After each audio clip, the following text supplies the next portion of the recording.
Déjame avisarle a una chica que andaba ultra pendientosa. Hola Alicia, buenas noches. A ver, ya va. Listo, bueno, nada. Vamos a empezar. Entonces, bueno, gente, buenas noches. Primero, muchísimas gracias por estar aquí. Y en segundo lugar, muchísimas gracias por ponerle interés a un tema que parece baladí o un tanto superficial, pero en realidad es bastante extraño y yo creo que es una de las pocas ocasiones donde la ficción y lo que es la narración realista han tenido un choque tan frontal. Ya como investigadora de la cultura pop, estoy bastante sorprendida con todo lo que ha ocurrido alrededor del tema de Marilyn Monroe y la novela Blonde, que es en que se basa la película de Andrew Dominik. Yo le comenté a la profe el día que planeamos esta charla que una de las motivaciones para hacerla esencialmente era la confusión que de alguna forma nació una confusión tremenda sobre por qué utilizar un personaje de la vida real para contar una historia de ficción que además utiliza los hechos de su vida para exagerar y para utilizarla como símbolo. Vamos a hablar de todo eso y además de los recursos fotográficos que apuntalan esta percepción sobre Marilyn Monroe que no dejó indiferente a nadie. Hay una cantidad de gente, yo conversaba hoy en 2 programas de radio distintos, por cierto, el tema sobre cómo se entiende Blonde y cuál es el tema con esencialmente la versión que vimos en pantalla. Hola Alvarito, hola Jessica, ¿cómo están? Vamos a comenzar por este lado. Profe, ¿me puede por favor comenzar a compartir pantalla, detender la función de compartir el sonido? Ok. A ver, vamos a ver. Ok, vamos a pensar, gente, en primer lugar, vamos a darle una vuelta a varias cuestiones que quiero que tengan. Hola Vicky. Fíjense, yo quiero, antes que todo, vamos a estar claros en algo. La película Blonde es ficción, por se base en Marilyn Monroe. Es de la misma forma que la serie Dahmer de Ryan Murphy es ficción, por más que Jeffrey Dahmer haya existido, por lo mismo que las series de Leonardo da Vinci, que cuentan la historia de Leonardo da Vinci en todas las versiones, es ficción, porque no se basan, se pueden basar en un personaje, pero lo estamos utilizando. Si vamos antes de entrar en materia, vamos a conversar un poquito para que tengan en cuenta por qué es importante la reconstrucción fotográfica que llevó a cabo Dominik y su equipo, que fue bastante interesante, profusa y que habla de un nivel de detalle muy interesante. Fíjense.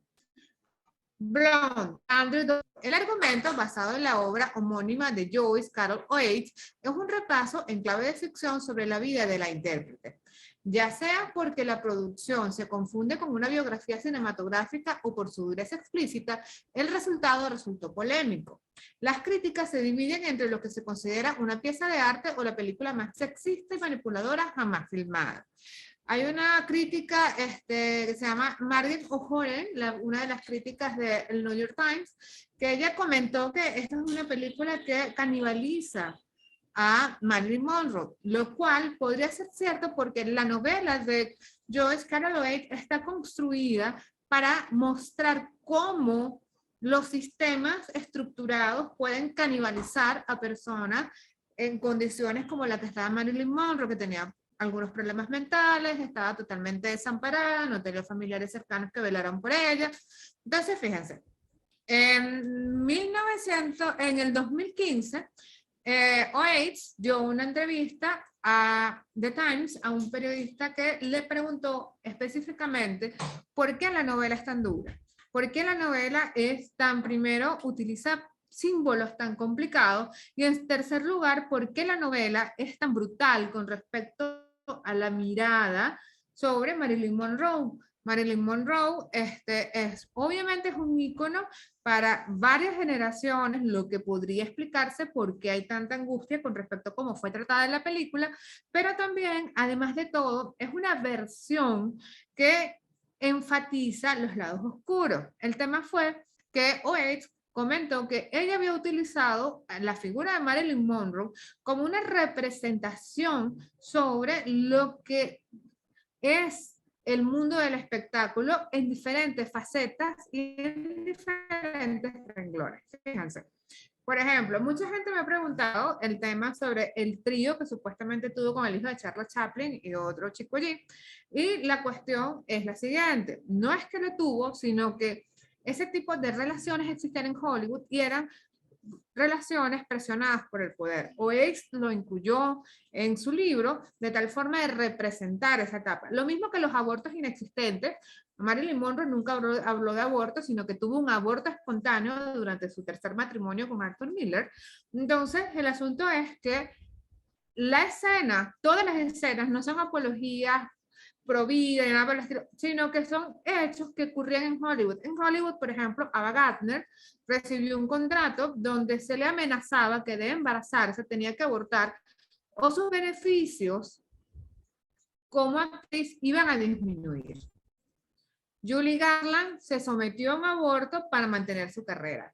Lo mismo que ocurrió, que dicen con Greta Garbo. Entonces, hay una cantidad de situaciones que ocurren y ocurrieron en Hollywood. Sobre todo, por ejemplo, está la escena de la violación de Marilyn por parte de Zanuck, que mucha gente preguntó, ¿pero realmente Zanuck era capaz de hacer eso? Bueno, Harvey Weinstein lo hacía durante más de 30 años y en situaciones incluso más polémicas. Ahora, ¿cuál es el asunto que se quiso enfatizar en Blonde?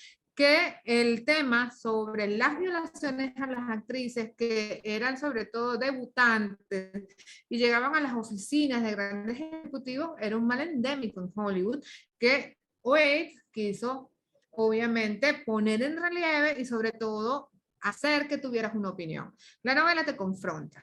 Entonces, ¿qué es lo que ocurre? La película trata de hacer lo mismo, pero además hace algo que es sumamente interesante, que es introducirse en el mundo de Marilyn Monroe desde una perspectiva de un narrador poco confiable. ¿Qué es un narrador poco confiable o poco fiable?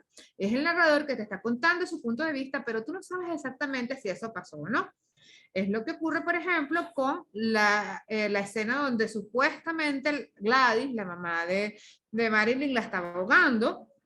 Eso jamás ocurrió, no hay constancia ni detalle de que algo así haya ocurrido, pero hay muchísima gente que la escuchó hablar sobre su infancia traumática.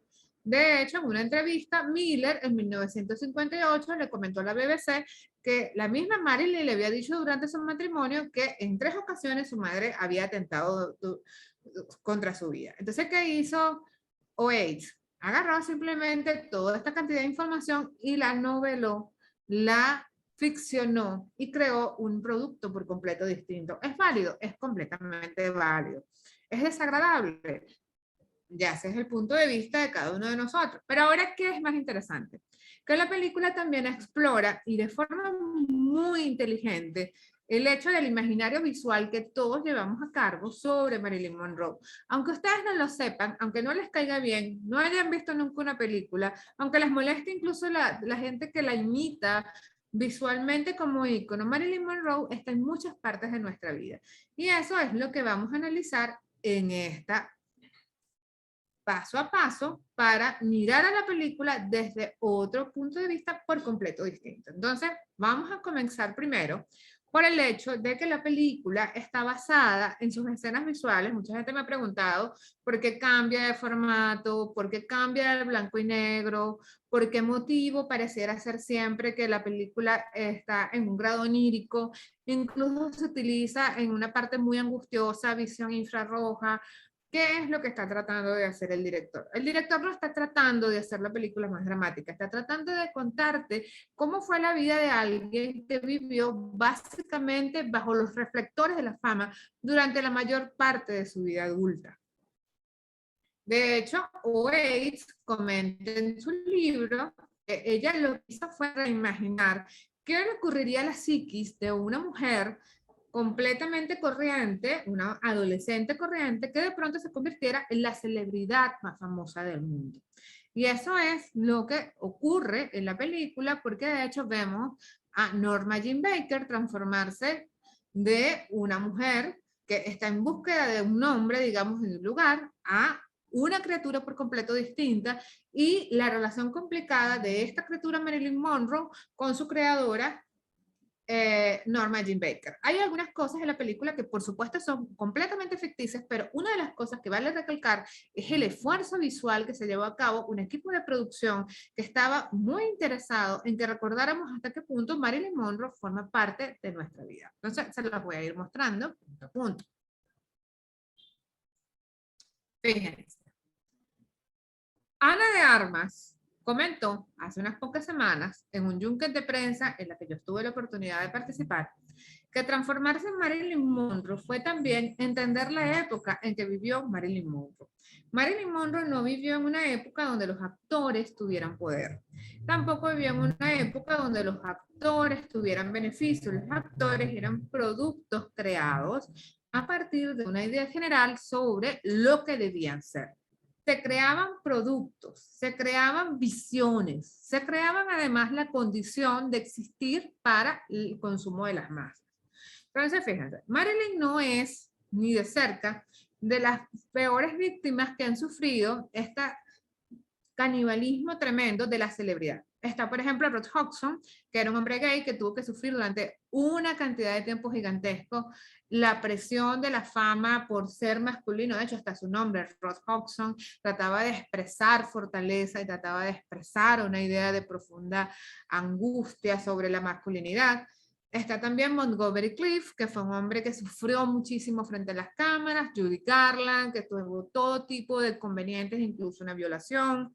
Está también Elizabeth Taylor, que a los 16 años básicamente un productor le dijo, tienes que casarte con Nicky Taylor, tatarabuelo de París, y básicamente era un hombre que no conocía y era un hombre además muy violento. Entonces, ¿qué ocurre?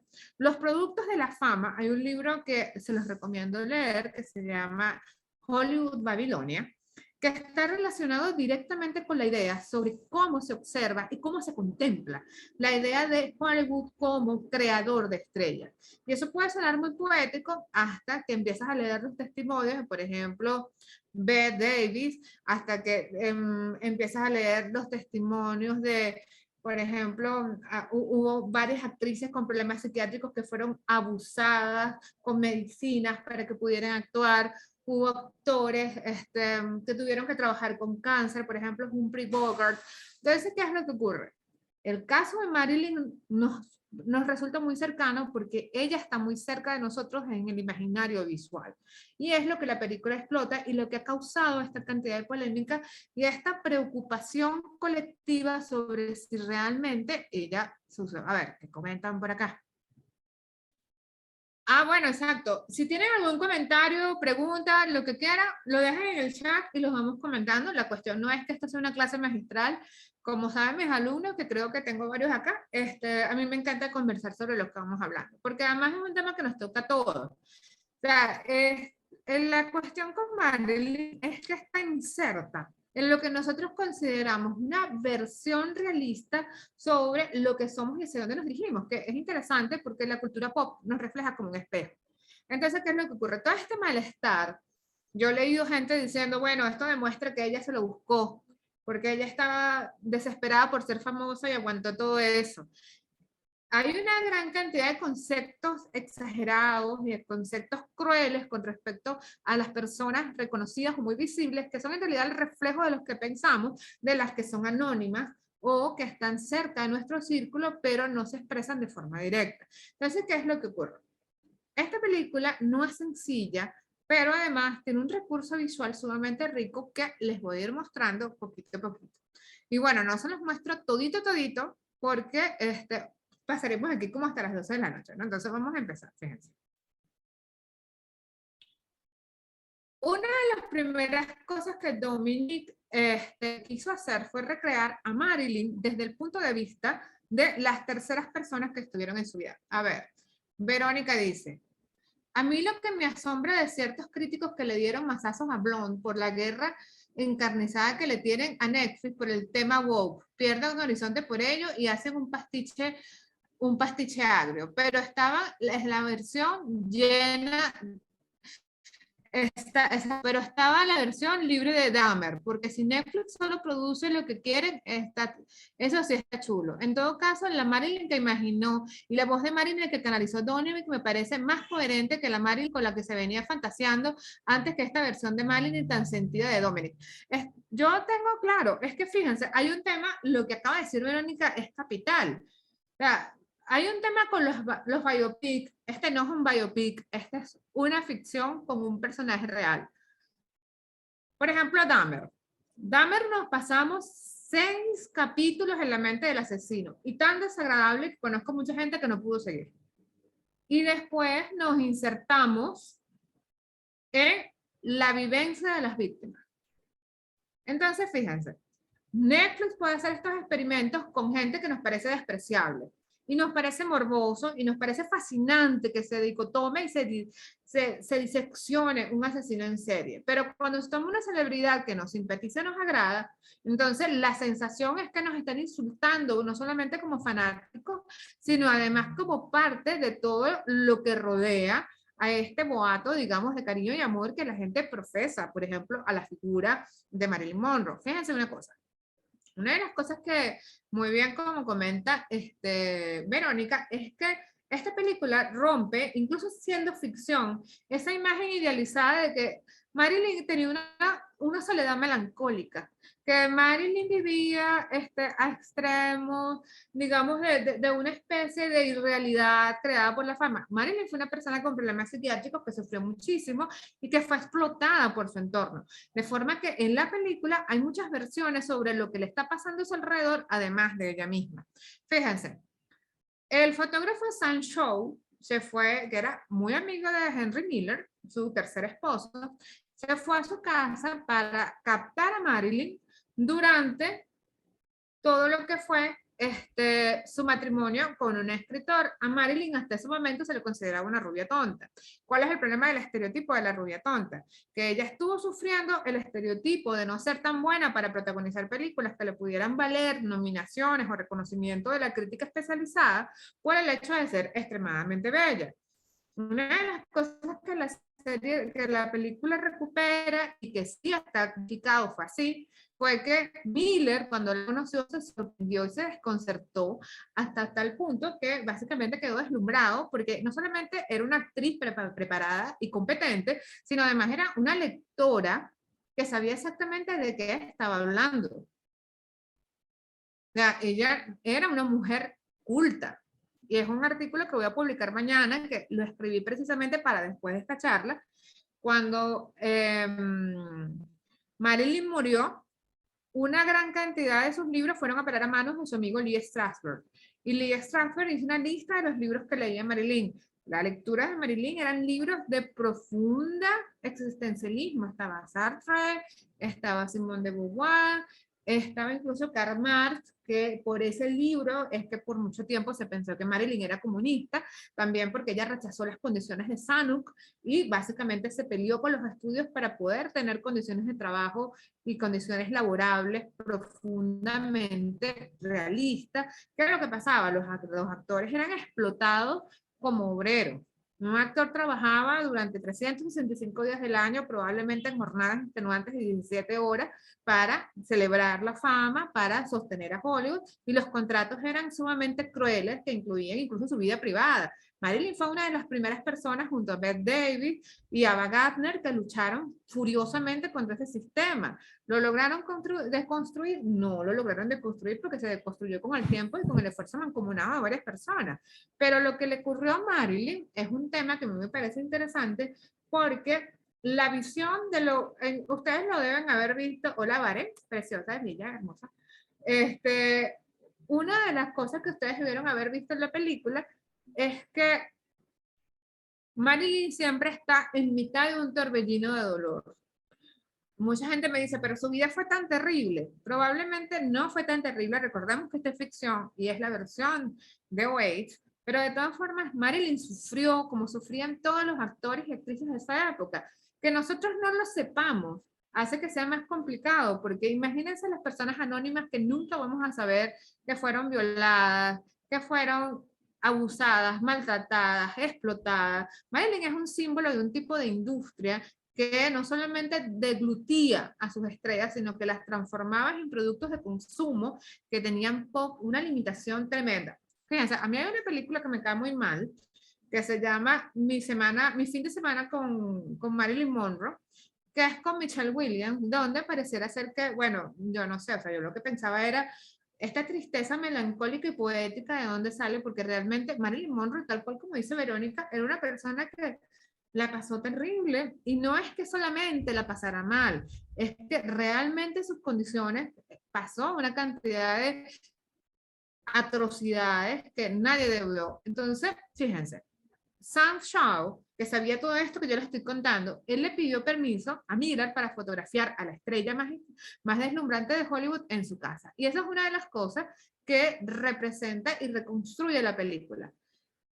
A la izquierda pueden ver la fotografía original. No solamente es hermosísima, hay toda una serie. Y a la derecha pueden ver la fotografía tal cual como aparece en la película. También tenemos el camerino con Joe DiMaggio, fotografía también tomada por Stan Shaw, que es una de las que da, digamos que el contexto a Marilyn dentro de su lugar de trabajo. Fíjense, Joe DiMaggio fue uno de sus esposos, fue uno que ejerció violencia doméstica contra ella y en el altar, digamos, en la cultura pop se tiene a Joe DiMaggio como el buen muchacho norteamericano que de alguna forma se casaron dos grandes estrellas de dos espacios muy importantes de la cultura norteamericana. Joe DiMaggio era un deportista admirado, querido y que asombraba a todo el mundo. Y obviamente casarse con Marilyn Monroe fue básicamente como que dos mundos se entrechocaron para crear la pareja definitiva. Si ustedes ya saben, todo este cuento de los Ben Affleck que con Jennifer López y Brad Pitt con Angelina Jolie no se compara al sacudón de fama que ocurrió cuando Joe DiMaggio, que era la estrella favorita de todo el mundo, se contrajo matrimonio con la estrella favorita de todo el mundo a nivel del entretenimiento. La profe comenta, ¿no? O hay un tema de que la normalización de esas cosas hacía que no se pensara en ellas como un problema o en el impacto en que la psiquis y emociones de las personas, ni siquiera las mismas personas que lo vivían se daban cuenta. La peli se mueve en esa época, en la que ya somos más conscientes de estos abusos. ¿Cómo lo hubiese vivido Norma Jean de haber tenido este nivel de conciencia de hoy en día? De eso va para mí. Yo creo que en la película nos molesta tanto. Hay muchísima gente que me ha dicho que no pudo pasar de 24 minutos, que no pudo pasar de 2 minutos, que le angustiaba profundamente la película. Es porque tenemos una nueva sensibilidad basada en el respeto hacia las figuras que están que trabajan en que son figuras del entretenimiento. Si una estrella de cine se sentara a contar que ha sido canibalizada, que ha sido abusada, que fue violada, que la obligaron a hacerse un aborto, ustedes podrán imaginar cómo sería el escándalo. Esta es una de las pocas películas que de verdad representa el Hollywood tal cual como era en los años 30, 40 y 50, que era una maquinaria destructora y a un nivel de violencia que ni siquiera podemos imaginar ahora porque legalmente ni siquiera se podría. Hace 5 años la reacción sería muy otra. Por supuesto, también están las reacciones nuevas con respecto al hecho de, porque fíjense, la película, el libro tiene 22 años de publicado y durante 5 años Andrew Dominic estuvo batallando por llevar la película a la gran pantalla. Le batallaron porque ella salía desnuda, hubo gente que dijo que era muy explícita, que era pornográfica, que era violenta en el sentido de revictimizar. Revictimizar, ¿qué cosa? Estamos viendo, por ejemplo, hay una escena que a mí me parece espantosa, es cuando ya llega el estreno de la convención del 7º año, que está alrededor de las personas gritando a su alrededor, donde ves a las personas deformadas como monstruos gritando el nombre Marilyn. Imagínense vivir con eso durante todos los días de tu vida, siendo mentalmente muy frágil, mentalmente incapaz de soportar algo semejante, mentalmente incapaz de sostenerse así. Entonces, fíjense, a mí me parece que la película cumplió el deber de mover la conciencia y de ponernos a discutir de cosas, porque hay gente que considera que el hecho de ser reconocido, incluso visible en lados micros como una red social, está bien que una persona reciba insultos, que una persona sea troleada, que una persona sea acosada virtualmente por el hecho de ser reconocida. Y ese es otro de los temas subyacentes que hay en la película Blonde, ¿no? Entonces, sigamos con nuestro recorrido fotográfico. Fíjense, una de las cosas que le interesaba a Dominic era recrear a Marilyn tal cual como la veían en su época. Como comenta la profe, básicamente nosotros estamos viendo en una cápsula del tiempo cómo se veía ella y cómo se veía, cómo la veían a ella en esa época, no como la vemos ahora. En esta época nosotros diríamos, bueno, Marilyn era víctima de un estrés postraumático, era una mujer muy bella, pero muy presionada, con problemas mentales, probablemente con, vaya a saber, con qué tipo de trastorno no tratado y además rodeado de un trupé de gente extremadamente cruel, pero en esa época, como bien dice la profesora, era normal que te pasaran esas cosas, era normal que Elizabeth Taylor sufriera una paliza la noche de su boda porque no conocía a Nicky Hilton y básicamente no se quiso acostar con él y bueno, fue violada por Nicky Hilton. Entonces, hay una cantidad de detalles espantosos en la vida de las estrellas y cuando uno profundiza, te das cuenta que lo que vimos en pantalla es la representación de rehenes de la fama porque se convierte en un círculo, por supuesto. Mucha gente me dice, bueno, pero es que nadie les estaba obligando que estuvieran allí. Pero si es lo único que sabes hacer, si es lo único que quieres hacer, si es lo que depende de tu vida, ¿por qué juzgar a alguien? El hecho de ser famoso no hace que los demás tengan el derecho a agredirte. Entonces, fíjense, en la fotografía de Michael Garrett, ustedes pueden ver el vestido con la boa y es exactamente, se reprodujo detalle por detalle. Al contrario de lo que hizo Kardashian, toda la ropa que se utilizó para Marilyn no fue sacada de museos ni nada por el estilo, sino que en Blonde sí fue construida a la medida de Ana de Armas. Ana de Armas pasaba 6 horas transformándose. De hecho, en Netflix subió un video muy interesante sobre cómo se transformaba en Marilyn.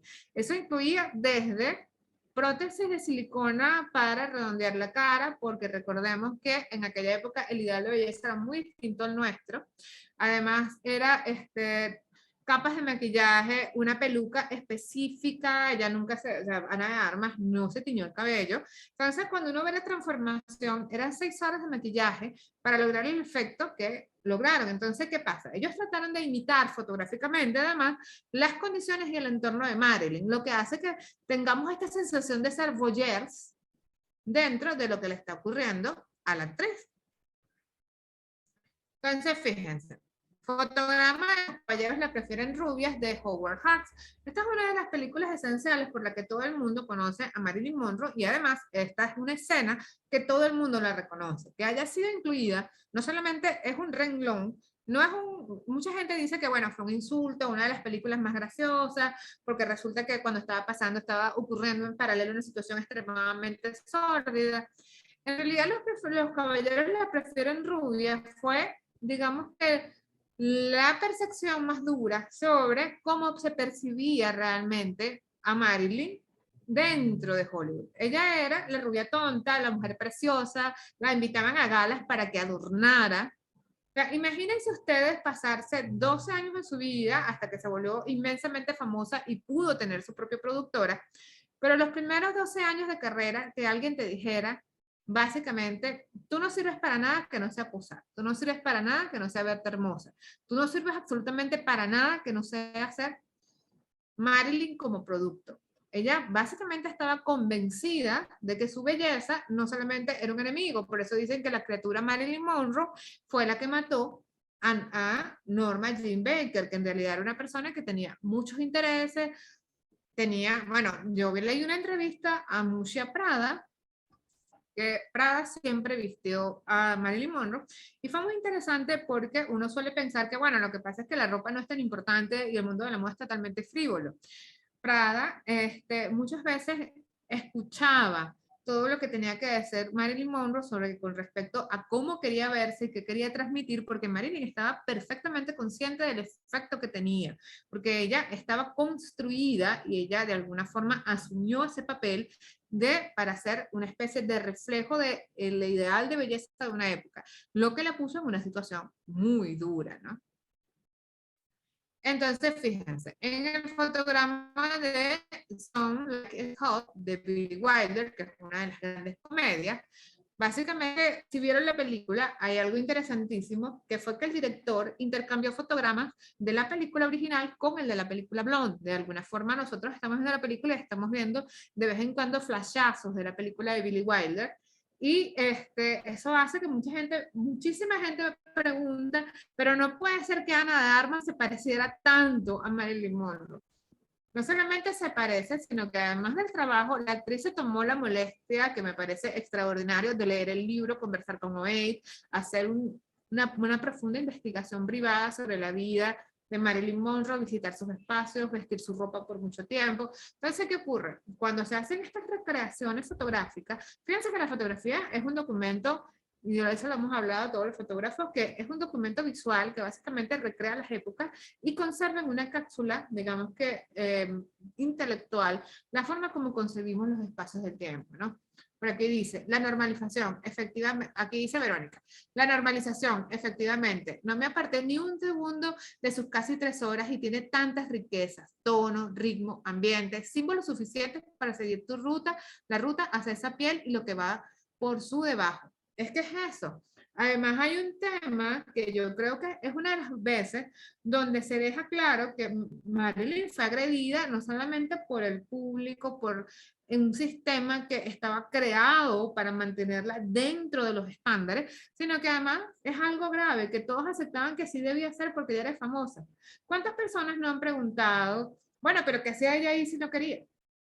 ¿Hasta qué punto es querer o no querer cuando ya no tienes otra cosa que hacer? Entonces, fíjense, la película de Willy Wilder, que está considerada una de las grandes comedias de las 100 películas, fue una de las escogidas por el director para mostrar las larguísimas horas de ensayo, las complicadas condiciones de trabajo. No era fácil ser actor en Hollywood. En Hollywood, por ejemplo, lo que le pasó a Bette Davis, lo que le pasó a Lulu, hay una gran cantidad de actrices Marlene Dietrich lo comentó también, que llegaban a Hollywood y tenían que enfrentarse a Rita Hayworth, que tuvo que enfrentarse a que básicamente la deconstruyeran por completo. Rita Hayworth tuvo que soportar incluso cirugías para que la línea del cabello fuera más amplia, porque eso era lo que tenía que ser. Lauren Bacall también. Entonces hay una cuestión sobre qué pasaba con las actrices. Y esta película lo muestra por Marilyn Monroe porque es el símbolo más fuerte, no hubiese tenido el mismo impacto si fuera Katharine Hepburn, si fuera Audrey Hepburn, si hubiese sido una de las actrices que consideramos, y es algo que yo leía en una crítica que me pareció durísimo. Hay actrices que se consideran las niñas buenas o la vecina de al lado. Marilyn siempre se consideró como la mujer deseable, lo cual de hecho es un epíteto tan fronterizo y tan doloroso como para que la hayan restringido, no solamente la forma como la percibimos, sino como la recordamos. También está por aquí en la fotograma de Niágara, de Chas Brackett. A mí me parece increíble el hecho, además, que, bueno, Marilyn yo creo que no solamente era preciosa, sino que tenía un magnetismo que pocas actrices se han visto que sean capaces de llenar la pantalla. Ana lo logra en determinadas escenas, en esta no es una, yo lo pensé y dije, bueno, Ana, no pudiste porque Niágara es muy fuerte, pero la recreación puntillosa de Dominic y su equipo creativo implicó que incluso buscaran el mismo tipo de tela, con el mismo tono del fucsia, el mismo tono de luz, las mismas locaciones. Entonces, hay un nivel de detalle de investigación en la película que no es casual. Lo que nos están contando es el Hollywood que nunca conocimos. Nosotros conocemos un Hollywood inofensivo. Nosotros conocemos un Hollywood que es una industria que hace películas de superhéroes. Nosotros conocemos un Hollywood donde los artistas cobran 100 millones de dólares por películas, que tienen todos los caprichos del mundo. Hubo una época que no era así. Hubo una época que era extremadamente agresiva, el Star System. Fíjense, en mi clase de historia del cine, yo siempre digo que una de las cosas que más temible fue cuando Hollywood se dio cuenta que podía hacer dinero por las personas hermosas, porque no solamente repercutió en la pantalla grande, sino que además repercutió en todo lo que es nuestro imaginario sobre la belleza. La forma como nosotros concebimos la belleza, y es algo que lo que la profe y yo siempre hablamos en Autodesnudo Unidos, es el tema que está relacionado con la forma como comercialmente se deglutió a los hombres y las mujeres por muchísimo tiempo. Humphrey Bogart fue digamos que el ejemplo máximo de belleza por un tiempo, hasta que llegó Errol Flynn o al revés, y luego ocurrieron cosas como que llegó Robert Redford, y cada generación tiene una versión de hombres y mujeres semejantes. Entonces, ¿cuál es el tema? La belleza es mercadeable, y Marilyn Monroe se convirtió en un producto caro. Y cuando tú eres un producto caro, la industria se va a ocupar de que tú ocupes tu puesto el mayor tiempo posible. Fíjense, sesión de fotografías con George Barris, que creo que es una de las más hermosas que yo he visto. Si la tienen oportunidad de verlas completas, está en Google, está completa, están las 34 fotografías. Es Marilyn dándose un baño de playa. O sea, yo creo que una de las cosas más dulces que yo descubrí de Marilyn Monroe mientras estaba haciendo varios trabajos hace tiempo con respecto a su figura e iconografía, y ahora por la película Blonde, es el hecho de que Marilyn Monroe representa un tipo de feminidad que ahora mismo nos parece inalcanzable y que en su tiempo la encerró dentro de un estereotipo que la hizo sufrir muchísimo. Por ejemplo, George Barris, igualito que Eve Arnold, fue uno de los pocos que le dijo, ¿cómo quieres posar? Después de haber pasado una buena cantidad de tiempo siendo forzada a posar, a hacer cosas que no quería, a hacer películas que detestaba, a decir parlamentos ridículos, George Barris le preguntó, ¿cómo quieres ser recordada? ¿Cómo quieres que te miren? Esto ocurrió precisamente unos 4 meses antes de su muerte y se considera una de las últimas sesiones de la muerte, antes de la muerte de Marilyn Monroe. A mí me parece que no solamente es bello y que lo hayan incluido en la película, no solamente es una profundización con respecto a lo que nosotros creemos, es la parte humana de Marilyn Monroe. ¿Quién era Marilyn Monroe? Además de una belleza extraordinaria y esta soledad que digamos que brillante, que se ha sublimado como una especie de característica trágica. ¿Quién era la mujer que estaba sola en su casa, que llegaba y tenía que lidiar con contratos que además eran súper injustos con su talento, que se intentó preparar todo lo que pudo y jamás tuvo el lugar que lo necesitaba y merecía? ¿Quién era esta mujer? Esa fue la pregunta que tanto Eve Arnold como George Barris hicieron, y las fotografías que lograron mirando a Marilyn Monroe más allá de lo que el cine vendía fueron obras de arte como esta. Como siempre, a la izquierda van a ver la fotografía original, a la derecha van a ver la fotografía eh, representada por Netflix. Las fotografías de Robert Kelly para de la vida matrimonial de Marilyn Monroe con el dramaturgo Henry Miller son súper interesantes porque además hay algo con Miller. Miller la amó muchísimo y de alguna forma fue uno de los hombres que estuvo más consciente que ella estaba siendo herida y destruida por un aparato que básicamente no podía controlar. Cuando tú no puedes controlar la forma en que tu imagen es popularizada y difundida, es cuando pasan estas cosas. De hecho, fíjense, hay una entrevista interesantísima de Robert Kelly que él comentó que él le pidió a Miller tomarle una fotografía a ellos dos como una pareja enamorada. Y Miller le dijo, hay que preguntarle a Marilyn, porque a Marilyn nunca le pregunta.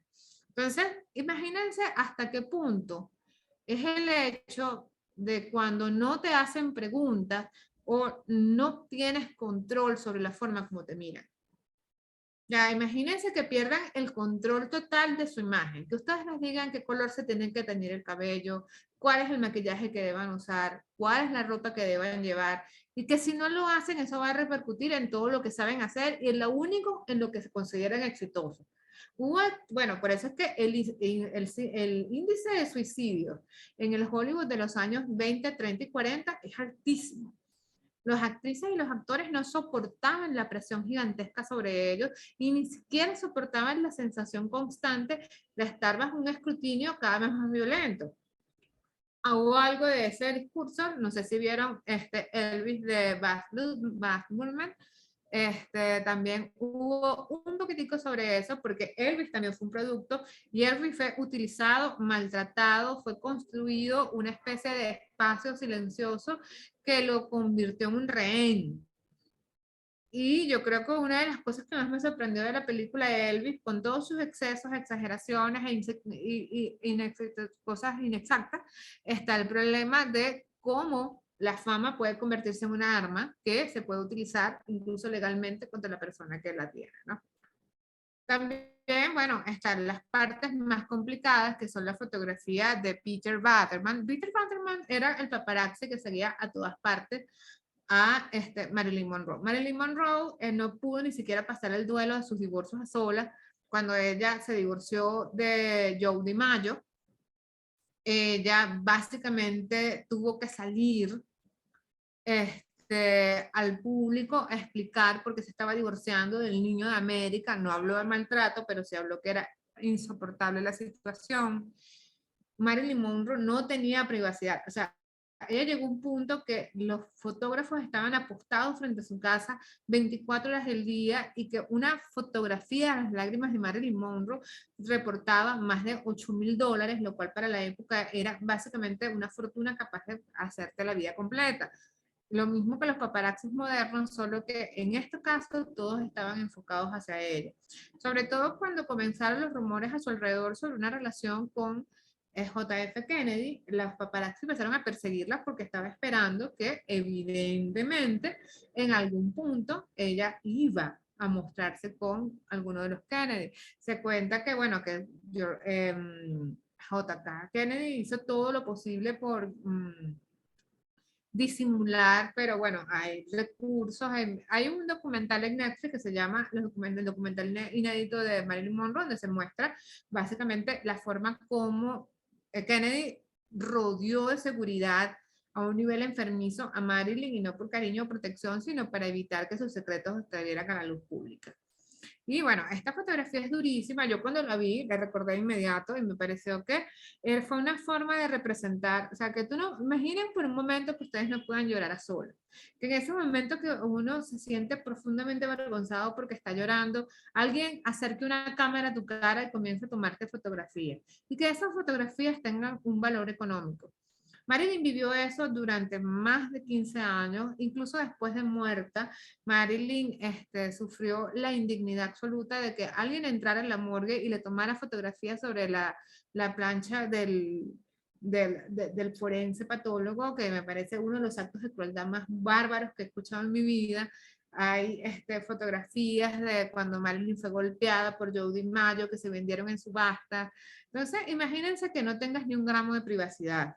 Imaginen el hecho de que cada parte de tu vida sea diseccionada a un punto tal que luego sea parte de tu legado, que las personas a tu alrededor se sientan en todo el derecho de juzgarte por las cosas normales como llorar, reír, comer. Marilyn, hay una anécdota terrible en el libro Blonde que cuentan que ella estaba comiendo en un restaurante y estaba comiendo con más de 20 fotógrafos alrededor de la mesa.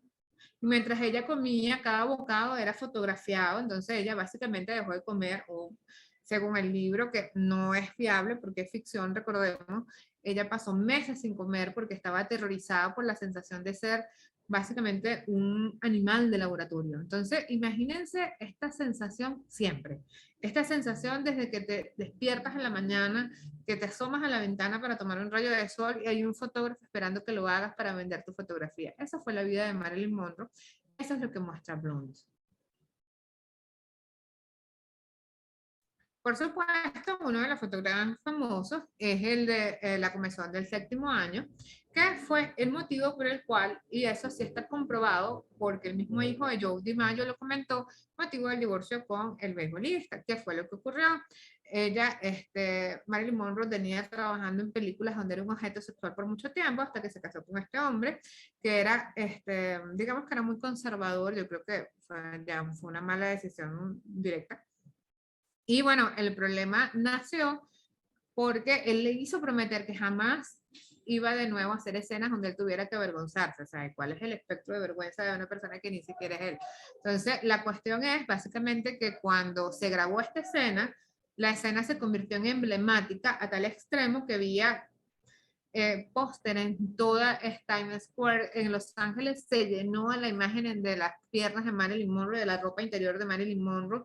Joe DiMaggio no lo pudo soportar y de hecho hay unas horrorosas declaraciones del hijo de Joe DiMaggio que él dice haber escuchado como cuando estaban discutiendo ambos el portazo y ver a Marilyn saliendo corriendo para que su padre fuera detrás de ella y la arrastrara a la casa por los cabellos y la golpeara.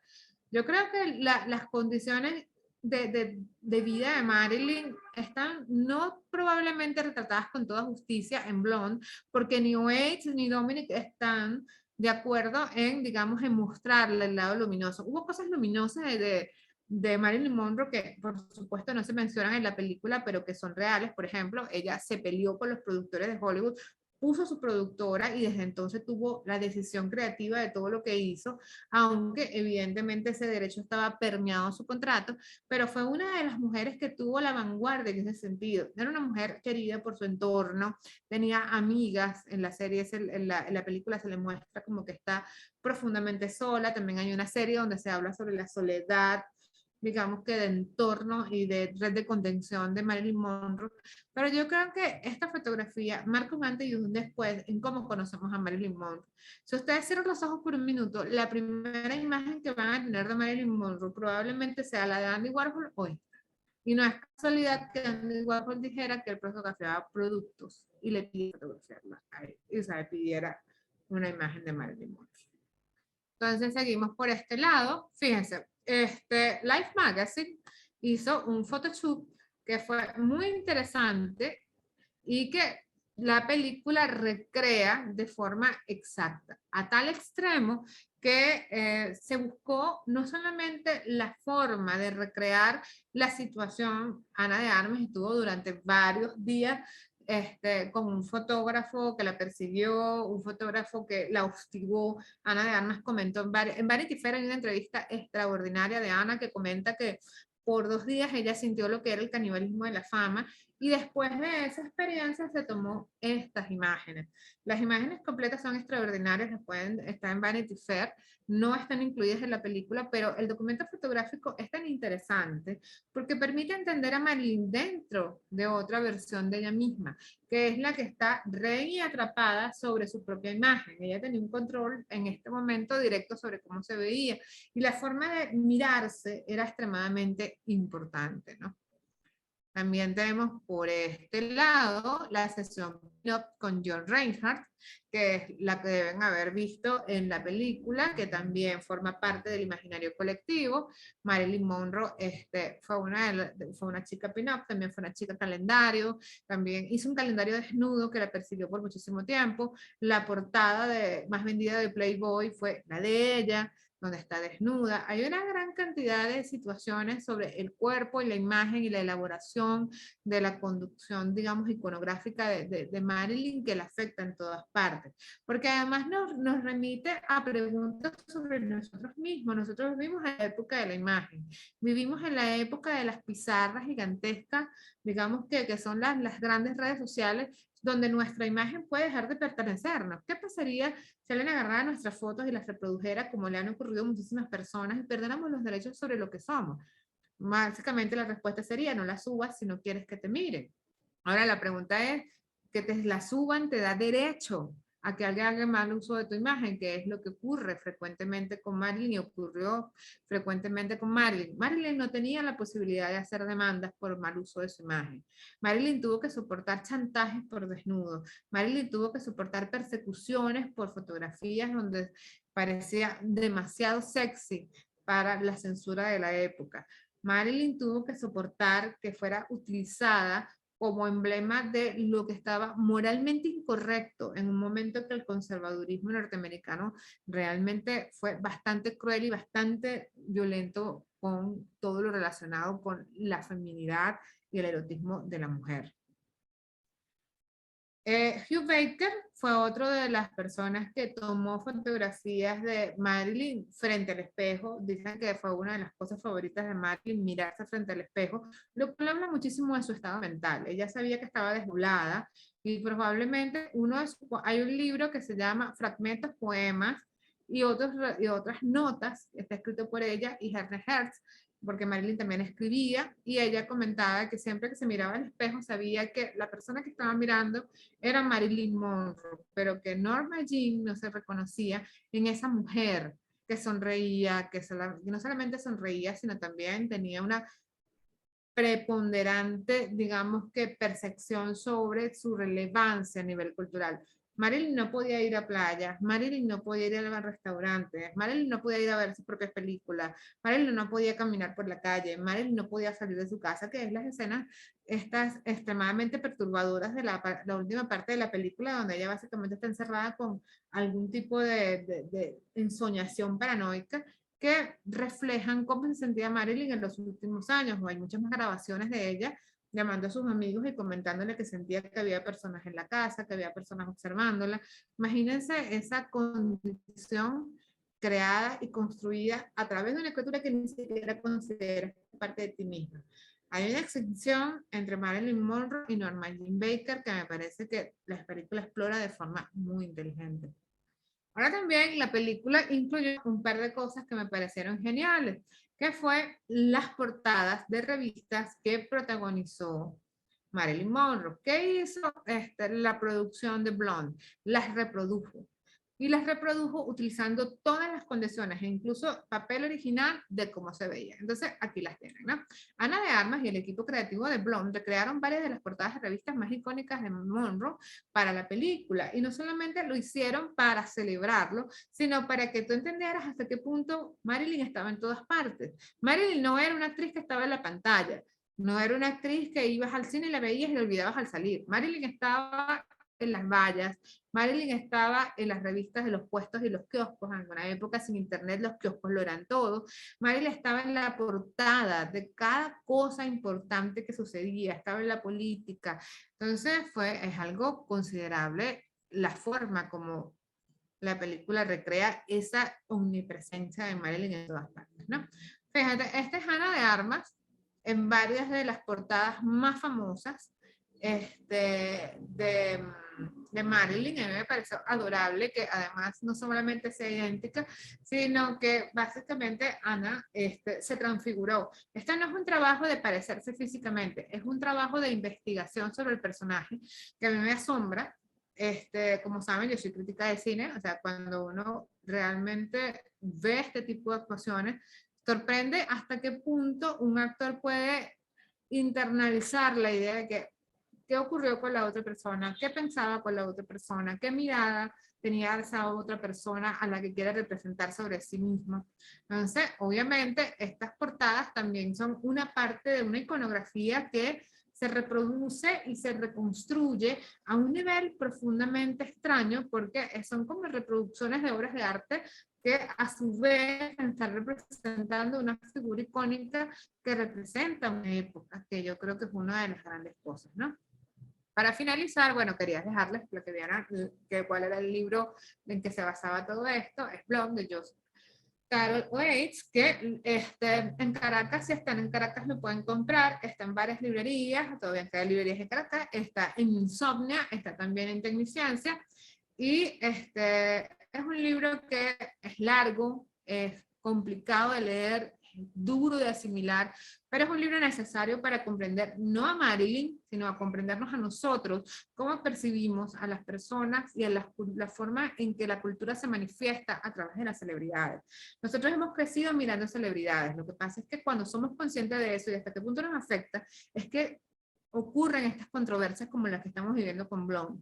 A mí me parece que no solamente es un síntoma de lo consciente que somos de hasta qué punto la cultura pop forma parte de nosotros, sino hasta qué punto la cultura pop es brillante en la forma de construir un lenguaje que nos supera y que además heredamos a futuro. Entonces, bueno, gente, este fue mi recorrido por toda la iconografía que hay en la película. Hay mucho más, pero entonces los tendré aquí un montón de tiempo.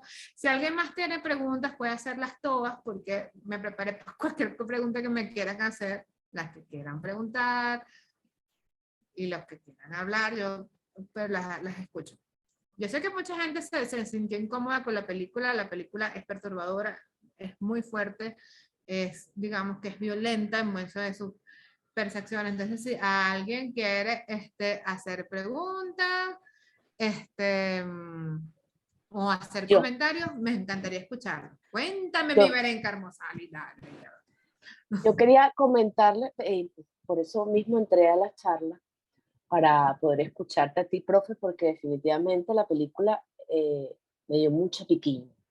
Y Yo lo sentí tal cual como dijo la profe Arlette. O sea, creo que estamos en ese momento en donde esto para nosotros es intolerable. Saber esa situación no es juzgarla, no es señalarla, más bien eso es lo que es irritable. No, lo que me representó a mí y haber leído cualquier cantidad de gente escribiendo en Twitter tanta basura, me pareció invasivo completamente, o sea, refleja perfectamente definitivamente la película removió todo eso en todos nosotros. A mí me Es que pareció, es y a un nivel, diálogo con la celebridad, vale, es un diálogo con la celebridad. Fíjate que mucha gente estaba molestísima. Hay un tema sobre a que todos nosotros somos mórbidos y morbosos. O sea, cuando sale una fotografía de un cadáver, cuando pasa una situación extremadamente truculenta o extremadamente incómoda, a todos nos gusta saber los detalles. Ahora, que se sepa que nos gusta saberlo es lo que nos hace sentir incómodos con respecto a Blonde. Por eso es que mucha gente se siente profundamente desconcertada con el fenómeno que está pasando.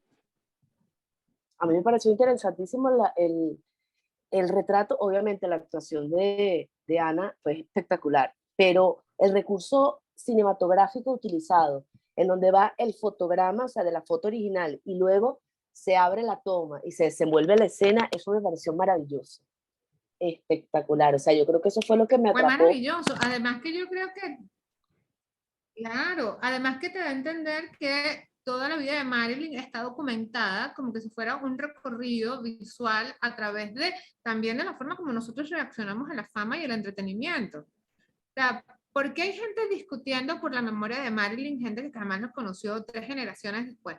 ¿Qué quiere decir eso sobre cómo asimilamos y sobre todo cómo condensamos y deglutimos la fama, la iconografía, la crónica fotográfica? Hay cosas interesantísimas en lo que Blonde provocó a nivel público. total. Y eso yo lo estaba conversando hoy, de hecho invité a varios compañeros, varios amigos a que se metieran en la, pero no están aquí, porque uno de ellos me hablaba, pero defendía, así como que, no sé, Marilyn fue su vecina, y Marilyn, la parte intelectual de Marilyn, y la parte que ella leía, y ella escribía, y o sea, con un fervor así de fanático, sí, como que era su vecina de toda la vida. La defendía, yo decía, wow, qué impresionante de verdad el fenómeno ocurrido tras la película, porque el libro obviamente muy poca gente lo conocía, por lo que veo. Sí, no, no, fíjate, hay un tema que mucha gente, por ejemplo, Ah, yo tuve perdón, un y de comentario, paso, a mí me pareció muy disculpa, curioso, profe, alguien que me dijo, díganlo, ajá, el asunto ajá, de tener que aclarar que eh, es simplemente es una película de ciencia ficción con un personaje de la vida real. O sea, con una actriz que existió, obviamente, pero es ciencia ficción. Entonces, es lo que tú estabas diciendo, que ella se hizo un aborto. Mira, ya va. O sea, no es, el director, el escritor no están diciendo que ella se hizo un aborto. Es ciencia ficción. Entonces, eso generó una rabia incontrolable. En Twitter fue una locura. sí, no, bueno, yo hice una crítica favorable y muchísima gente me escribió por privado diciéndome cómo puede ser mujer y hacer una crítica favorable, los cuales les recordé, bueno, te cuento que además que la película está basada en la versión de una mujer sobre una mujer.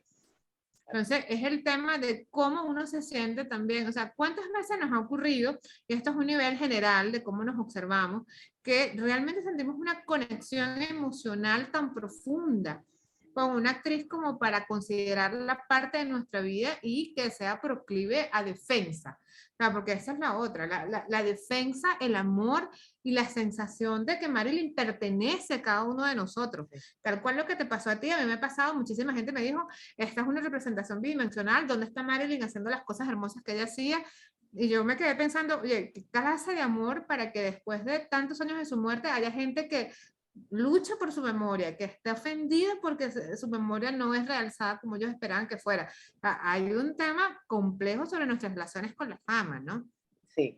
Por aquí dice, a ver, por aquí dice Alicia, muy enriquecedor, definitivamente para reflexionar de dónde nos encontramos en contexto, sobre cómo nos miramos a nosotros mismos. Gracias, Aglaya. Un beso, Alice. Gracias a ti. No, yo estoy feliz que ustedes, o sea, la verdad que yo tenía muchas ganas de hablar de esto con un público que pudiéramos departir y pudiéramos compartir opiniones, porque la película causó un impacto que pocas veces he visto este año. Bueno, creo que no lo he visto este año, ni el año pasado, ni el antepasado. Entonces yo estoy, o sea, yo estoy impresionada. Primero, la actuación de Ana de Armas me pareció una de las cosas más fascinantes que he visto hace mucho tiempo.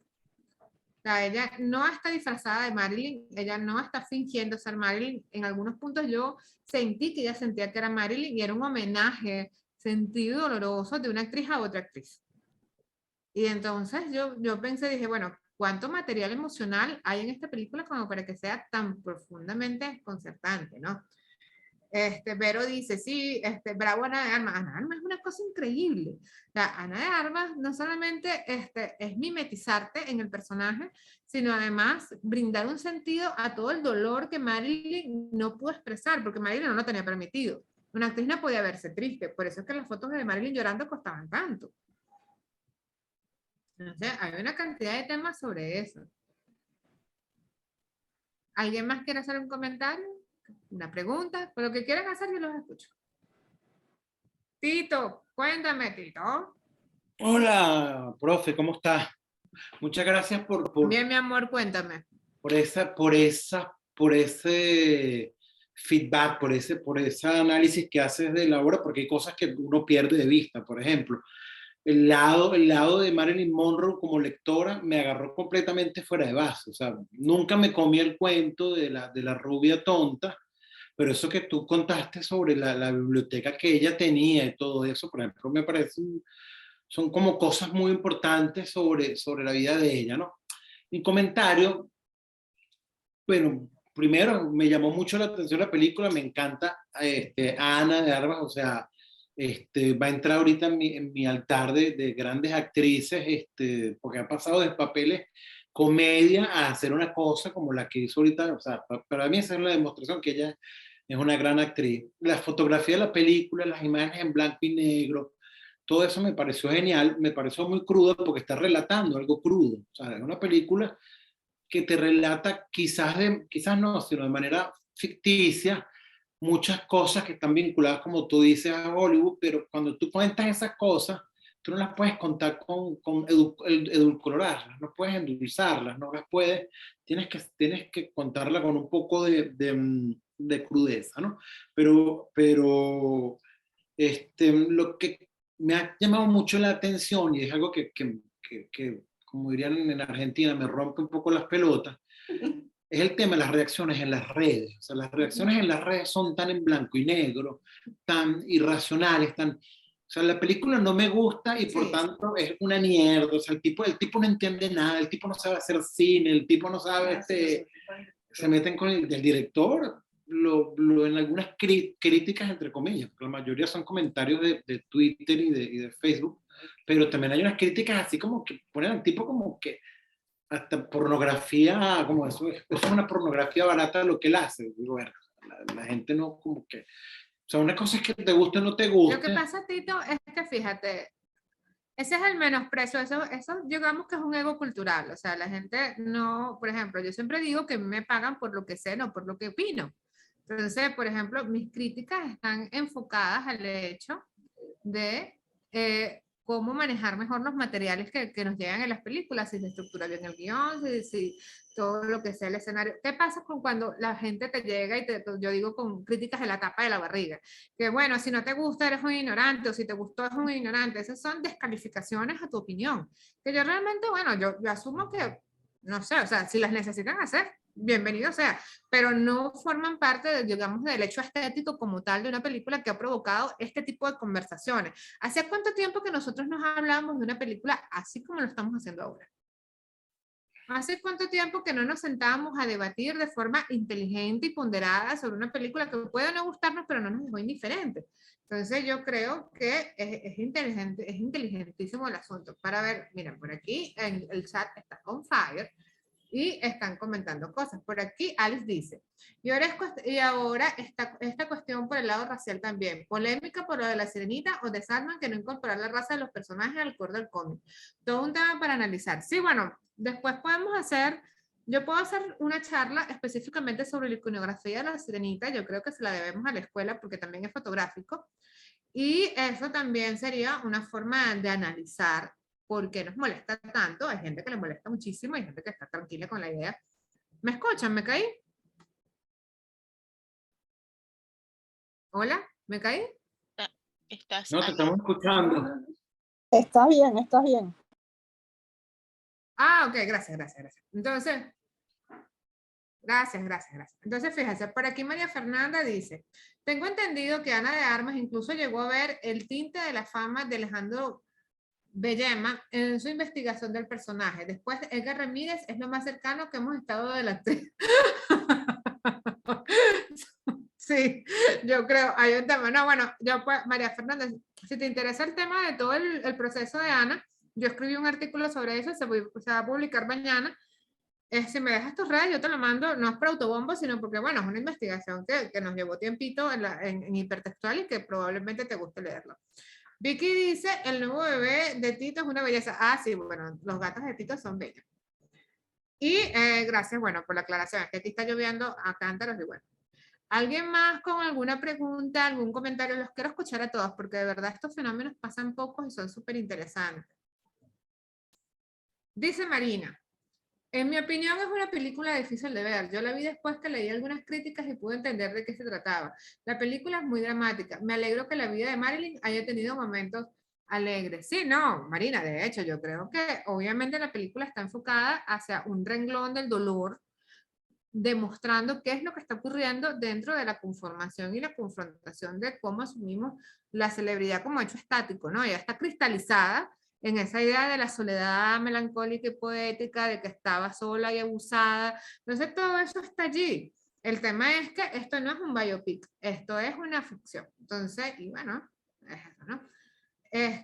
Alvarito y Jessica dicen, nosotros nos quejamos de que la película dure. Nosotros solo nos quejamos de que las películas duren más de hora y media.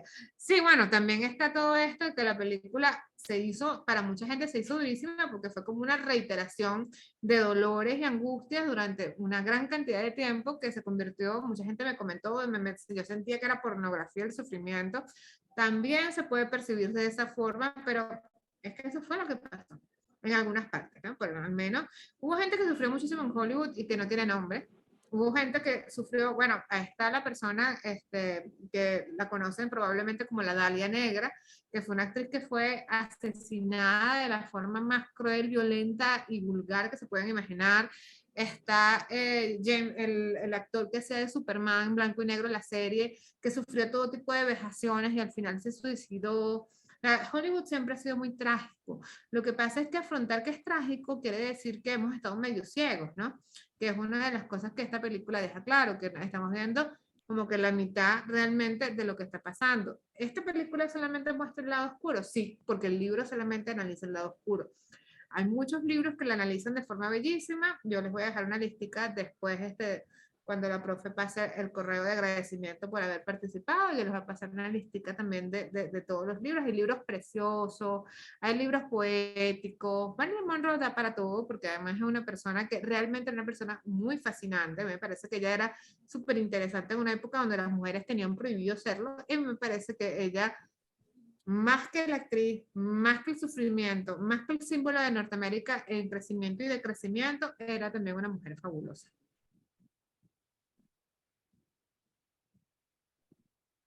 A ver, por aquí está, a ver, ¿quiénes levantaron la mano? Ya va, hace un segundo que yo no veo bien por aquí. Ajá, para ver quién levantó la mano, ya va, espérense.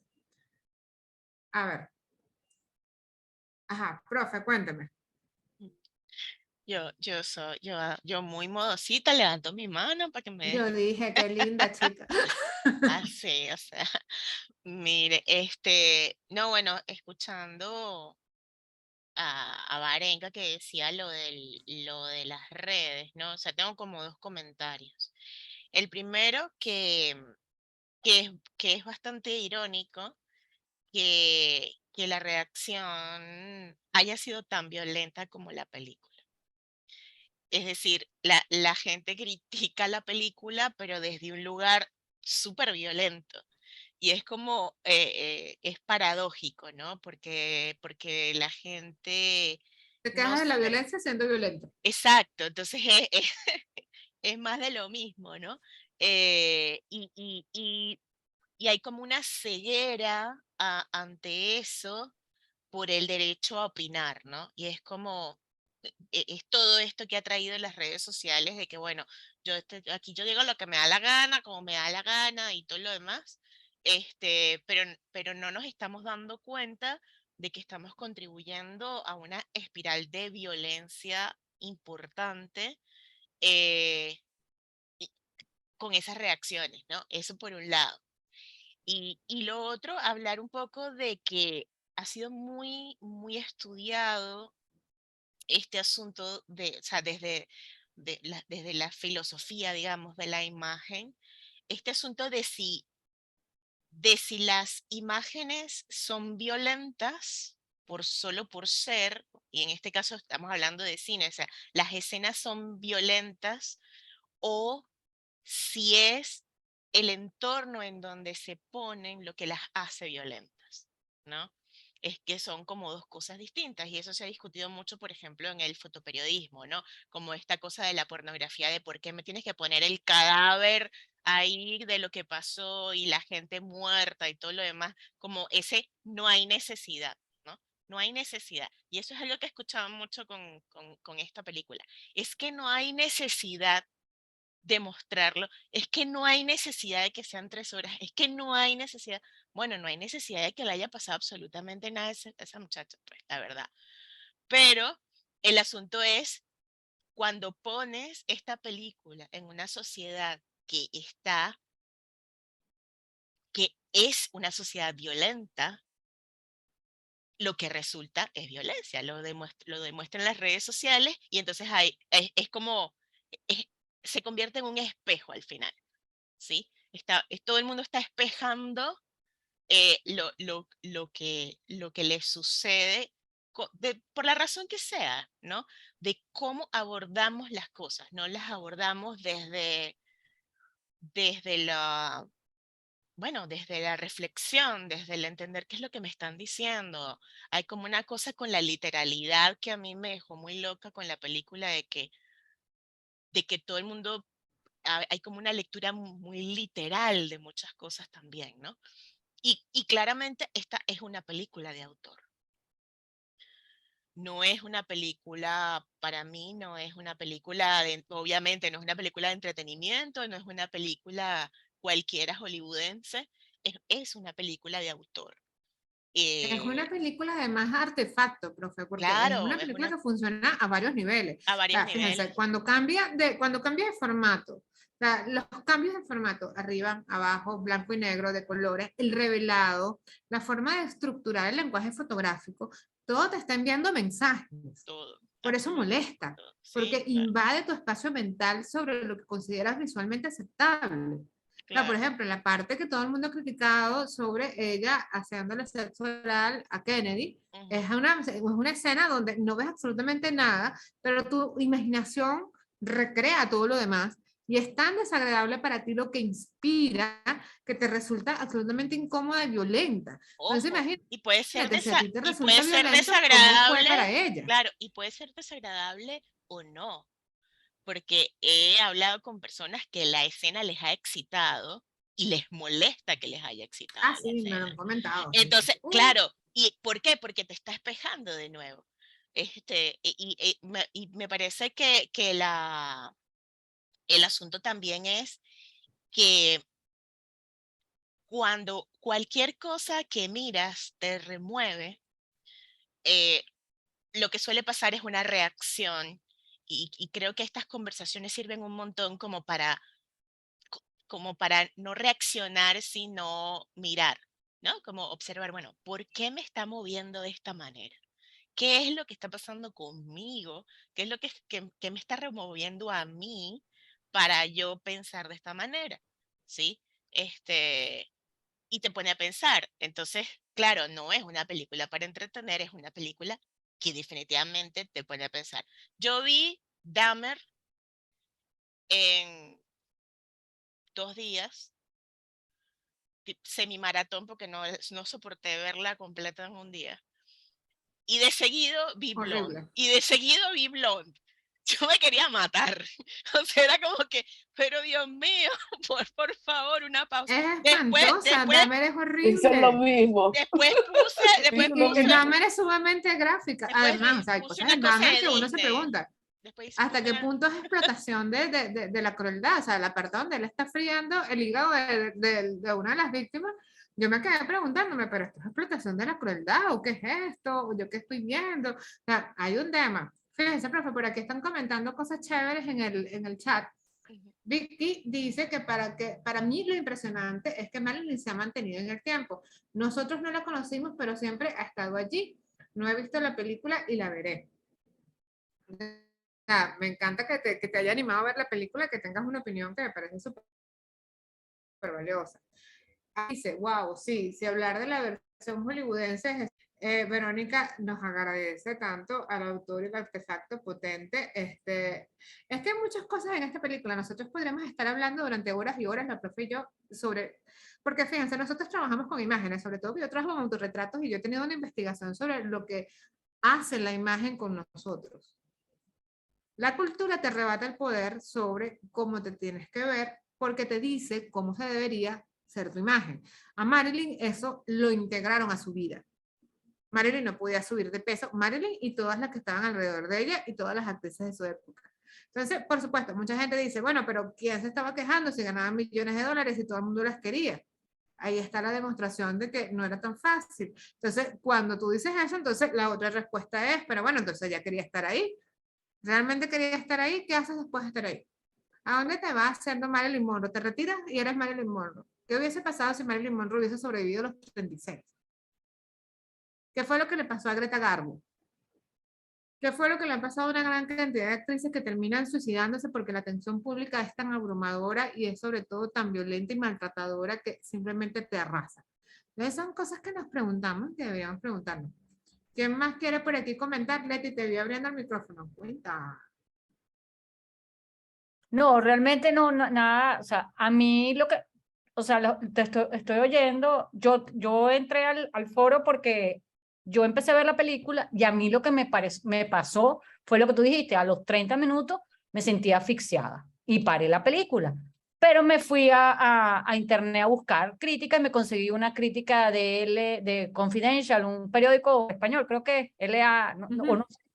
Y entonces dije, bueno, y esto es otra cosa, y yo no estoy viendo nada de esto, y pude volver a retomar la película. Eso me permite, no me gusta la película porque, como dijo Arlette, no es una película agradable y yo busco el cine como entretenimiento. Probablemente ustedes como fotógrafas que hablan de las escenas y tal, es otra cosa, pero evidentemente tampoco me dejó, ¿cómo te digo? Me hizo reflexionar acerca de esas opiniones que uno emite de esto no sirve o sí sirve. Una cosa es que no me gusta y otra cosa es que la película no sea buena, ¿no? Pero a mí sí, las escenas no me molestaron, no, yo no siento nada por Marilyn, pero sí sentí que la película me oficiaba. Digo, pero aquí no hay un momento de, de respiro. Eso sí sentí en la película. Eso era lo que quería comentar. Y sí, Leti, Ay, gracias, Leti. No, bueno, es que imagínate, la película es agresiva. Fíjense sí, todas las sensaciones que pasó Leti. A mí me encanta porque además la impulsó a hacer algo. La impulsó a buscar información, la impulsó a profundizar sobre el tema. Eso es lo que debería hacer cualquier tipo de producción cinematográfica. Que uno se haga preguntas sobre ti mismo, sobre la forma como se expresan las ideas, sobre la forma como las ideas llegan a ti. Hay una cantidad de cosas que nosotros sabemos de forma, digamos, que están gravitando en nuestra mente y no sabemos. Nosotros tenemos ideas sobre la teoría de la relatividad porque Nolan nos contó en Interestelar. Nosotros tenemos ideas sobre diferentes cosas de, digamos, está todo este tema que comentaron por acá que me parece interesante y la próxima charla les prometo que vamos a hablar de eso, de lo que está ocurriendo con la sirenita. Hay mucha gente que te salta. Yo tuve que escribir un artículo sobre eso. Hay mucha gente que te salta y te dice, la sirenita es un cuento danés, ¿cómo es posible que la vayan a poner afroamericana? Bueno, para empezar, la sirenita es una, digamos que es una narración griega que se transmitió hasta que Andersen, que era gay y tuvo una decepción amorosa gigantesca, escribió su historia de amor a través de La Sirenita. Cuando yo le digo eso a la gente me dice, pero eso no me lo había dicho nadie. Es que eso no lo dice nadie, eso hay que investigarlo. La Sirenita ni siquiera es pelirroja, La Sirenita fue una prueba de tinte, digamos que para que la muñeca producto de la película fuera más mercadeable. La Sirenita no es pelirroja por ningún motivo que no sea que funcionaba mejor con la cola verde. Entonces, imagínense todo lo que los cábalas que nosotros creamos alrededor de símbolos que forman parte de nuestra vida. Está también algo que a mí me parece interesantísimo, es cuando la gente me dice, los rosados para los niños y los azules para los niños. Eso es producto de una campaña de 1950, donde básicamente se popularizó la idea de que los colores estaban adjudicados al género, porque en 1830 tú te vestías de azul si eras una mujer acaudalada y los niños se vestían de rosa porque tenían dinero con que hacerlo, no era un tinte fácil de conseguir y los niños se vestían de rosa, cualquiera fuera el género, porque era una forma de mostrar el nivel de poder adquisitivo que tenían. Entonces fíjense todas las cosas que nosotros absorbemos y no sabemos ni de dónde salen. Entonces, es interesante cuando estas discusiones ocurren porque nos permiten profundizar en nuestros propios símbolos, que yo creo que es una de las cosas que esta película hace de manera muy apropiada. ¿Alguna otra pregunta, comentario, insulto? Nada, ¿no? Está muy tranquilito este foro. Sí, bueno, yo creo que están digiriendo Todos son probablemente. personas muy civilizadas. Conozco foros de No, esta película donde tampoco. se han caído a piñas con las No, me opiniones. parece que no, claro, nosotros estamos acostumbrados a las redes sociales donde la gente te amenaza fuerte por un zapato, una cosa. No sé ya para qué. Sí. Pero, Oye, es que cuando tú empiezas con esta película no sirve y te vienen con aquella explicación, tú te quedas, mejor me callo. No, pero Afortunadamente. me pareció muy, muy chévere lo que dijiste, Leticia, de que este tema de reflexionar de que el hecho de que no te guste algo no significa que sea malo o bueno, o lo mismo, que a mí me guste no significa que sea bueno, o que no me guste no significa que sea malo, o sea, aplica para los dos lados, ¿no? Y eso yo creo que está súper bueno porque es como uno lo verbaliza, ¿no? Es que no me gustó, es súper válido. Ahora, ¿eso implica que la película es mala? No, No. al contrario, Arlette, hay una parte que no estás entendiendo, que es lo que tiene bueno la película, pues, o que no estás entendiendo porque simplemente por desconocimiento o por lo que sea, Sí, bueno, que puedas admirar, que puedes claro, valorar de la película. claro, pero también Más allá que valores eso y digas, de todas maneras no me gusta. claro, exactamente, es como que, bueno, sí, todo muy bien, la aplicación muy bien, todo chévere, me encanta, súper interesante, igual no me gusta. Está muy bien, o miren sea, esto tan eso es súper interesante. válido. Verónica es guionista y Verónica comenta, pienso como guionista en los descansos emocionales que pudiera tener Blonde y me parece totalmente inoperante. Es una palabra preciosa que he utilizado la palabra inoperante. El guión es perfecto. Es que es eso. O sea, yo cuando vi la película yo me hice la pregunta, bueno, ¿cómo podríamos que fuera menos impactante, menos cruda o que de alguna forma el espectador tuviera algún momento, bueno, un momento luminoso? Pero es que la película no está dirigida a ser luminosa, ni tiene la intención de ser edificante. Entonces uno tiene que, por ejemplo, fíjense, vamos a irnos a otro estado. Yo vi hace poco la película Smile, que todo el mundo se aterroriza con la película. Entonces, el asunto es que la película no tiene momentos de expansión, no tiene un alivio cómico. La película es aterrorizante desde el minuto 1 hasta que se acaba y uno dice, Dios mío, me va a morir del estrés. Entonces, obviamente hay gente que te dice, bueno, ¿y para qué coño voy a ir al cine a pasar estrés? Pero en realidad hay películas que son cápsulas de condiciones que te las están dando en las manos para eso. Por ejemplo, las películas que nosotros vamos a, las rom-com, las películas, las comedias románticas. Yo de vez en cuando veo una comedia romántica para distraerme y me parece totalmente válido ver, por ejemplo, a Jennifer López enamorándose en minuto y medio de Owen Wilson, que no me parece tampoco tan extraño porque a mí también me pasaría.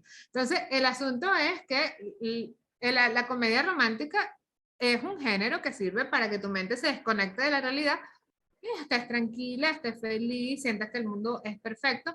Yo vi anoche una película que se les recomiendo si ustedes son optimistas, felices, si quieren, andan por esa onda de lo bonito. Se llama Amsterdam. Es con Margot Robbie y Christian Bale y es extremadamente hermosa, es una película densa, cuesta un poquito verla, pero es una película donde todo está bien hecho para que tú te sientas que el mundo tiene sentido en la esperanza. Entonces, ¿por qué no sentirse bien? Mucha gente, por ejemplo, ahorita hay una competencia entre series, entre Los Anillos del Poder y La Casa del Dragón. La Casa del Dragón, tú sabes que todo va a terminar mal y que todo va a ir de mal en peor. En Los Anillos de Poder, tú sabes que todo va bonito, que en algún punto vamos a vencer a Sauron. Entonces, la cuestión es la siguiente, ¿cómo prefieres tú absorber esa información o incorporarla a tu vida? Tú quieres simplemente que el cine sea entretenimiento, lo cual es perfectamente válido y es lo que debería ser perfecto. Tú quieres que el cine te enseñe algo. Hay cosas como Blonde o hay cosas que no sean tan cruentas, pero también son parte de todo el lenguaje cinematográfico, ¿no? Por aquí comenta Augusto, en la película hay un viaje visual cronológico a través de la iconografía de Marilyn. Eso sencillamente me atrapó. Augusto, es eso. O sea, es un viaje, o sea, y no solamente es un viaje, es además un viaje onírico, porque es un narrador poco fiable. Básicamente tú estamos viendo las cosas a través de ella. El diálogo cuando ella conoce, por ejemplo, a Miller, que ella recuerda la violación que tuvo y hay una parte donde Ana parpadea como que el recuerdo la superó. A mí me pareció un recurso gigantesco para hablar con el dolor en introspectivo. Y es cosa que se repiten una y otra vez en la película. Entonces yo creo que desnotar de la película, porque no pongan lado luminoso, porque, ok, está bien, pero tengamos en cuenta que la opinión, que es perfectamente válida y siempre es buena, no tiene tanto que ver como la película como función cinematográfica, como hecho cinematográfico, como creación de lenguaje cinematográfico. ¿Okay? Entonces, no sé si alguien tiene algo que decir o me caí, me quedé hablando sola. No, Yo solamente comentar esto que ahorita se me acaba de venir a la cabeza como un fenómeno de esta época, ¿no? Que tiene que ver con el hecho de que esta película haya sido estrenada en una plataforma de streaming y no en el cine. O aparte de todo el negocio que implica, en obviamente, Venecia se volvieron locos. amén de eso, exacto, amén de que esto es un negocio y lo que sea, es esto de que este fenómeno de que el streaming te permite hacer lo que hizo Leticia. Le puso pausa y dijo, mierda, esta vaina como que, está como fuerte, déjame ponerle pausa y ver qué onda, ¿no? O como mucha gente hizo, y después la siguió y fue poco a poco, o lo que sea. En el cine ese sería el equivalente a levantarse y salirte de la sala. Cosa que, por ejemplo, me recordó a la película Irreversible, que es una película durísima, no sé si la vieron, que es esta película sobre una violación con Mónica Bellucci, que es al revés, ¿no? Que pasa todo al revés. Eh, Aparte de la propia confusión de que pasa todo al revés. Irreversible Sí, sí, sí. No recuerdo el director, pero bueno. El punto es que esa película yo recuerdo Gaspar Noé. Gaspar Noé, yo recuerdo que yo la vi en el cine y la gente se paraba y se iba a los 15 minutos. Porque como es al revés, lo primero que pasaba era lo más fuerte, ¿sí? Entonces era simplemente se cayó Aglaya, creo. Se cayó, no, ahí está. Entonces, claro, estoy viendo este fenómeno de, bueno, eso fue en el cine y la gente no tuvo la posibilidad de pausarla, ir a tomarse un vaso de agua y después venir para pasar un poquito la angustia, sino que simplemente te parabas y te ibas y chao. Y esa película fue muy polémica por eso y las salas se vaciaban, literalmente. Se vaciaban, la gente se iba. Yo creo que si esta película hubiese sido en el cine, hubiese pasado más o menos lo mismo. Es que fíjate, profe, los hábitos de consumo a nivel cinematográfico han cambiado hasta el punto que se pueden hacer este tipo de experimentos y resultan exitosos, Claro. como pasó con el irlandés de Martin Scorsese. el irlandés de Martin Scorsese, no la hubiese visto en el cine, me hubiese dado un coma diabético ahí. O Ah, sea, no, porque bueno, pero es la que cosa es 3 horas. esa sí no la terminé de ver, perdón. O sea, son 3 horas. Yo me acuerdo, Verga, yo la tuve que ver por labor, y me acuerdo cuando la vi, que yo decía, pero esta película no se acaba nunca, pero está tanto el tiempo No. real con esta gente. Y además Entonces, es es un así, tema. no pasa Sí, nada. claro, no pasa nada. O sea, hay estratos que no pasa nada. Y es un lujo que se puede dar el streaming. Por Claro. ejemplo, Los Anillos de Poder, hay capítulos donde no pasó absolutamente nada, sino vimos cosas Tolkien. Que vimos un paisaje Tolkien, vimos a Galadriel cabalgando y mostrando su vestido azul. Ese lujo no se lo puede dar, por ejemplo, el cable, donde es carísimo el minuto de transmisión. Entonces, ¿qué es lo que ocurre? Eso es lo que está pasando y se están cambiando hábitos de consumo, Eso. porque ahora resulta que van a haber más experimentos visuales, porque ahí está, por ejemplo, ahorita se las recomiendo. Ahorita va a haber una serie de Guillermo del Toro que se llama El Gabinete de Curiosidades, Ay, sí. que son 4 partes en 2 días. Y entonces son 4 historias de terror conectadas por un solo objeto. Entonces, a mí me parece genial porque son experimentos que nunca se hubiesen podido hacer, por ejemplo, en cable. Irma Vip, yo no sé si ustedes la llegaron a ver en HBO Max. Irma Vip es la película de cómo se hizo una serie basada en una película que hizo el mismo director, que a su vez estaba haciendo la versión de una película muy antigua y muy famosa. Entonces, ¿cuántas veces se puede hacer un artefacto narrativo donde la gente se pierda de esta manera? Entonces yo creo que, bueno, estamos viviendo un momento afortunado porque es una forma genial e inteligentísima de disfrutar de las experiencias audiovisuales, y que yo creo que, bueno, compartirlas de esta forma también es una manera muy, muy profunda de analizarlo, ¿no? Por aquí que dice, tremenda película irreversible, cuando la fui a ver casi que se fue toda la sala. Cuando yo vi Irreversible, me acuerdo que estaba en la universidad, bueno, y la angustia absoluta de la escena de la violación de Mónica Bellucci. Yo me acuerdo que hubo grandes preguntas sobre por qué su esposo, porque en ese tiempo estaba casada con el protagonista de la película, o sea, había permitido que se hiciera eso, y ella tuvo que seguir declarando que ella consideraba que era necesario que se dejaran de romantizar las violaciones. La gente pensaba que las violaciones eran una especie de juego sexual. Las violaciones son como se muestran en Irreversible en algunos casos. Entonces, hay muchas cosas, mucha tela que cortar sobre lo iconográfico y lo que nos afecta. Hay películas hay gente que no ve películas de terror. O sea, yo tengo un problema porque yo tengo que ir 5 veces al cine a la semana, y básicamente cuando hay una película de terror yo pregunto entre mis amigos, ¿quién quiere ir conmigo a ver una película de terror? Nadie, o uno, o dos.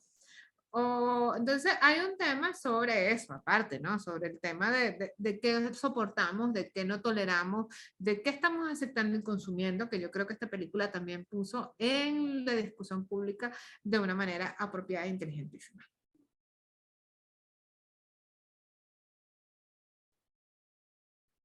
Bueno, ¿alguien más tiene algo que decir? Porque si no, hasta aquí ya. Hasta aquí llegamos. Muchísimas gracias, Aglaya, por este No, por favor. espacio. Van a haber 150 millones de foros de Blond, ya están ocurriendo. Esto estará en YouTube, yes, lo vamos a montar en YouTube, lo avisamos por nuestras redes sociales, igual no queda por toda la vida, sino que lo dejamos por unas semanas y lo anunciamos por las redes para que la gente se ponga pilas. Y bueno, nada, muchísimas gracias por estar acá. El viernes tenemos otro encuentro con Aglaya y conmigo. Va a ser una cosa súper divertida porque vamos a jugar con fotografía y con escritura. En vivo. Vamos a hacer una dinámica en vivo para quienes quieran experimentar con la escritura, para quienes quieran trabajar con fotografías, viendo fotografías y usando disparadores creativos. Es una cosa divertida que se nos ocurrió a Glaya y a mí, y que esperamos que puedan acompañarnos el viernes también. Y bueno, nada, es lo más que puedo decir y muchísimas gracias por haber estado acá. Aquí, el viernes sí nos vamos a divertir, no vamos a hablar de cosas serias. El viernes va a ser, para mí, o sea, no sé, para mí me resulta súper divertido lo que va a pasar. De repente no, pero me parece que sí. Pero bueno, serán ustedes los que lo digan, así que pues nada. Nos vemos el viernes. Un besote. Y bueno, Chao. hasta disfrutando. Bueno, yo los veo a la gente de Google Lectura, los veo el lunes y a Tito lo veo el sábado. Sí, señor. Chao, Un beso, Verónica. Chao, chao. Hasta luego. Bye. Gracias. Chao, mis Chao, niños gracias. hermosos. Ay, y Bye. también a mi Vicky también la veo el lunes. Entonces, nos Chao. vemos, niños. Bye, Besos. bye. Chrissy Harris.